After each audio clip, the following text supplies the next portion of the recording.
Pour vous, quand on dit, idéalement anticiper la fermeture, on ne vit pas dans un monde idéal, c'est ça? Je vous entends bien?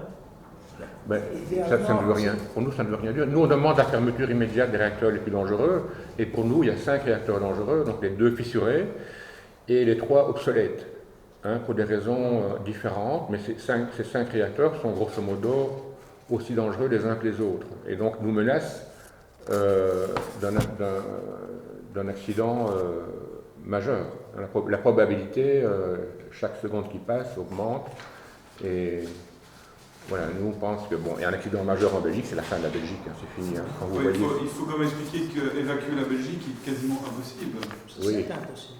Oui. C'est quasiment impossible, c'est impossible. Parce que la densité de population, par exemple à Fukushima, est bien moindre qu'ici. Alors la densité de population, il faut peut-être prendre Tchernobyl qu'on connaît mieux, parce qu'on connaît mieux aussi pourquoi, parce qu'il s'est passé plus de 30 ans, donc on voit un peu les impacts maintenant, mais la superficie contaminée ou très contaminée, selon l'expression, mais où vivent encore des gens, c'est à peu près 4-5 fois la Belgique. Entre le Bélarus, la Russie et l'Ukraine, c'est 4-5 fois la Belgique.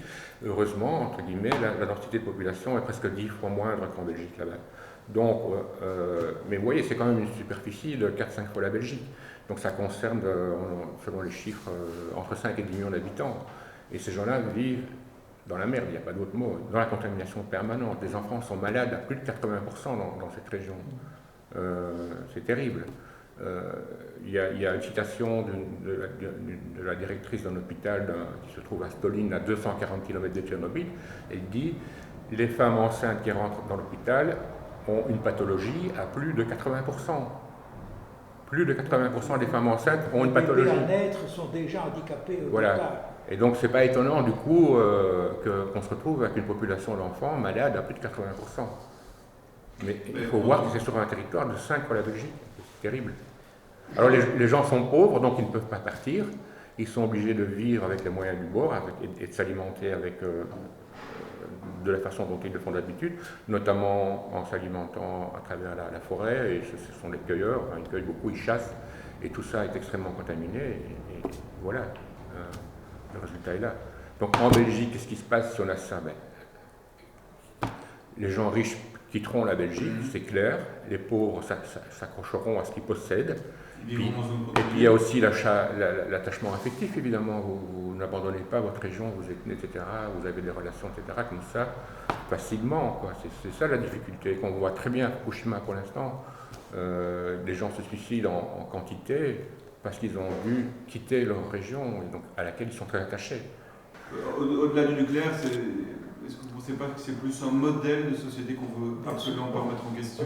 Parce que là, on rentre aussi dans des problèmes énormes avec la 5G qu'on est en train de déployer, avec les compteurs communicants. On a connu ça à un moindre niveau avec l'amiante. Mais bon, le glyphosate, c'est pareil, on prolonge parce que ça rapporte. Oui, moi je peux lire la conclusion, je n'ai pas encore dit. Bon, moi, on va encore donner les conclusions. Voilà. Tout d'abord, on peut peut-être revenir au tableau, si on veut résumer le tableau vite fait, peut-être mal d'ailleurs. On pourrait dire que tous les partis sont mofflés, entre guillemets, puisqu'ils ont tous en dessous de la cote moyenne, à l'exception du PTB, bien entendu. Mais certains diront, avec raison peut-être, que pour le PTB, c'est surtout un exercice rhétorique. Voilà. Donc le PTB est un parti un peu à part, on va dire. Moi, ce qui me frappe dans toutes ces réponses, c'est la position extrêmement attentiste de tous ces partis, à l'image des réponses d'ailleurs qu'ils donnent sur d'autres problématiques, que ce soit le climat ou d'autres comme la question de la biodiversité, ou la pollution par les plastiques. Sur les pesticides. Les pesticides, etc. Voilà. Et donc, comme j'ai déjà dit, la maison brûle, mais on laisse faire. En fait, on compte sur la pluie, peut-être, ou je ne sais pas sur quoi on compte, pour éteindre l'incendie. Alors, moi, je trouve que la première question sur ces 2 réacteurs fissurés, c'est vraiment un cas d'école, parce que la réponse à cette problématique est tellement évidente pour énormément de gens, y compris des experts du domaine. Cette question, elle montre bien l'incapacité des partis et de notre système politique à accepter l'évidence face aux intérêts privés, à défendre le bien commun et à proposer des réponses à la hauteur des enjeux actuels, qu'ils soient énergétiques, climatiques ou autres. En gros, voilà, ça répond un peu à ta question sans doute. Oui, moi je m'attendais pour la question 1 vraiment à une réponse sans faille de la part des partis verts, mais même eux, sur quelque chose d'aussi évident, sont en recul, quoi. Pour moi c'est terrible. C'est vraiment, je m'y attendais un petit peu parce que j'ai quand même essayé de savoir avant de poser les questions, avant d'écrire les questions, de voir un petit peu ce qu'ils en disaient. On a beaucoup vu Nollet, par exemple, au feu, entre guillemets, sur les questions du nucléaire. Mais en fait, en fouillant un petit peu dans leurs documents et sur leur site, j'ai rien trouvé, j'ai pas trouvé de proposition concrète par rapport à ça.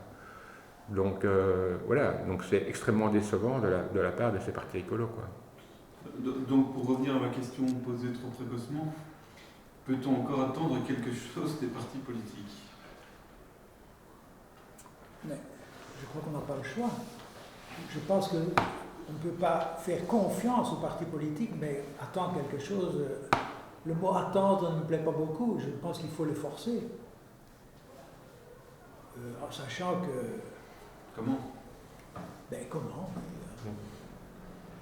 Et alors il faut insister pour que des mécanismes de démocratie directe puissent se mettre en place. Ils ne se mettent pas en place.